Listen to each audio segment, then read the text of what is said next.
So I wanted to do a review, a recap of Andrew Selby versus Cristofer Rosales for a WBC Flyweight Title Eliminator. Really good fight between these two. Somewhat lesser known fact is that Cristofer Rosales is actually the cousin of Roman Chocolatito Gonzalez. If you actually look at Rosales' birth name, it was Cristofer Jordan Rosales Gonzalez. So he is related to Chocolatito, the pound for pound. At the very least, one of the pound for pound best fighters in the world, if not the pound for pound. But Rosales and Selby, it was a solid fight, but I think a little bit marred by how wide of a decision it was. I actually had Cristofer Rosales winning this fight by a point. The judges had it a unanimous decision for Andrew Selby. I thought it could have gone either way, definitely. But just the margin that the judges had it, I thought was out of control. 117 to 110 for two of the judges. Third judge had it 118-109, which is, really a domination if you're just talking about like points wise. But that is definitely not the fight that I saw, nor did many others that I managed to interact with as I was watching the fight, as well as in the immediate aftermath of everything that went down. It's kind of unfortunate because Rosales, somewhat being I guess in the shadow of somebody like Chocolatito, he hasn't necessarily kind of been brought along in terms of being able to be on that higher stage with Gonzalez, which it kind of sucks. It would have been nice to see him kind of brought along into the fold and get some nice step ups at 108 and 112. He's a bit of a floater. He fights at either weight. He even actually fought Cal Yafai at 115 a couple years back. Gave Yafai a pretty good fight. Yafai himself said that was actually the toughest fight that he's had against Cristofer Rosales. And he definitely gave Selby a pretty difficult fight as well. Started off pretty fast. Selby, as he's kind of known to do, came out quick hands, quick feet, looking to throw punches and bunches, lots of combinations at Rosales. Rosales managed to catch him, though, with a couple of hooks and counter right hands, and even managed to catch Selby up against the ropes with kind of a sneaky right uppercut as Selby was kind of bending down and trying to escape off to his left. Caught him with that nice uppercut, dropped him. Selby was definitely hurt. He was definitely stunned throughout most of the rest of the round. He did survive. I mean, he was able to recover. He was able to kind of get his balance back, even as he was kind of bouncing around, as he's, known to do. And then after that, I mean, he actually recovered fairly well because I'd say that rounds 2 through 4, he managed to kind of control it, control the pacing, control the distance. It seemed like Rosales, like that first round was almost like not a blessing in disguise, but like a curse in disguise, where it's like he all of a sudden he felt like he could just catch Selby with one shot, and he was waiting just a little bit too long and not punching with Selby enough in order to really make those shots completely count.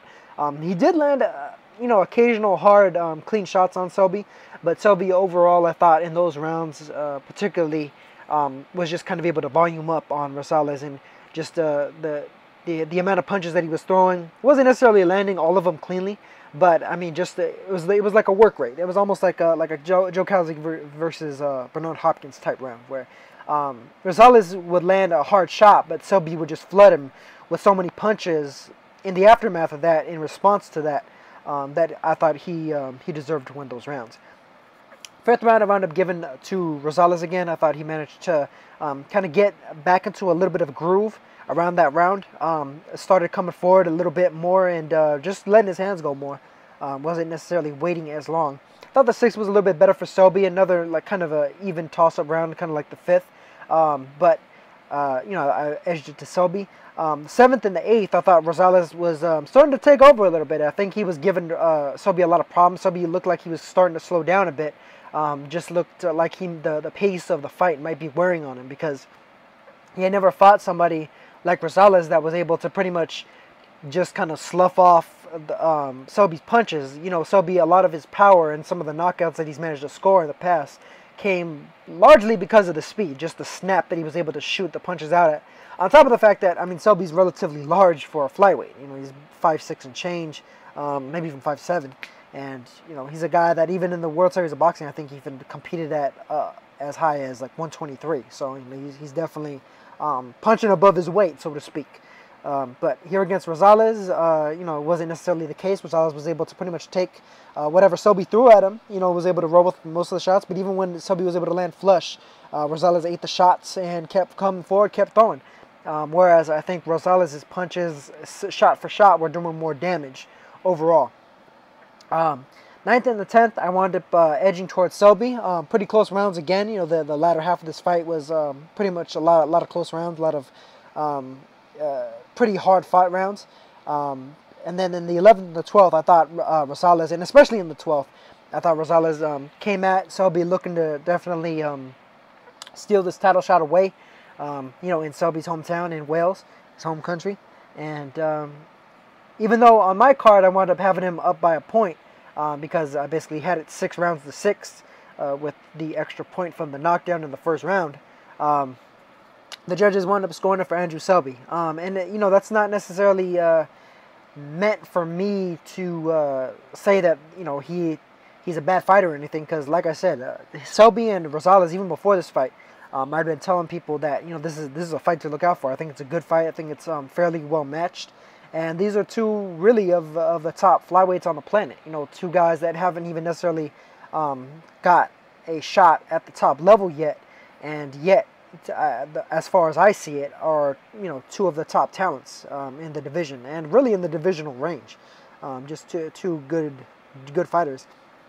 Interesting note too is aside from the other loss that Rosales had to Callafai, he had one other loss to Kevin Lara, another fighter from Nicaragua, who actually recently just fought Kazuto Ioka last year for Ioka's WBA flyweight belt. So I think that kind of just kind of folds into the level of class in terms of what we had in front of us between these two fighters. I am going to link the video of this fight in the description so that you guys can check it out. It was a really entertaining fight between these two. And interestingly enough, both fighters were actually ranked fairly in the top 10 by the WBC, the IBF, and the WBO. It's weird though, neither of them were ranked in the WBA. I thought that was kind of strange, but this was a WBC Eliminator, and so Andrew Selby, now being the winner, is basically in line to potentially fight the recently crowned WBC champion, as I mentioned in a previous video, a recent video, just a little over, not even a week ago, Daigo Higa. Daigo Higa actually has a mandatory coming up, however, against 5-0 with 3 knockouts, Muhammad Wasim of Pakistan. Interesting story with him. You know, he's a fighter out of Pakistan. Well, he's from Pakistan, but, you know, born and raised and everything. He's actually funded by the Pakistani government as well. But he's promoted out of South Korea, and he trains out of the Mayweather gym under Jeff Mayweather, interestingly enough. Really good fighter, too. You know, solid all-around skills, good boxer, puncher. I do favor Higa, though. I mean, just the way that Higa looked against Juan Chiritos Hernandez was very impressive win. Very, very impressive win. It's going to be very difficult for me to favor anybody over Higa, including Selby.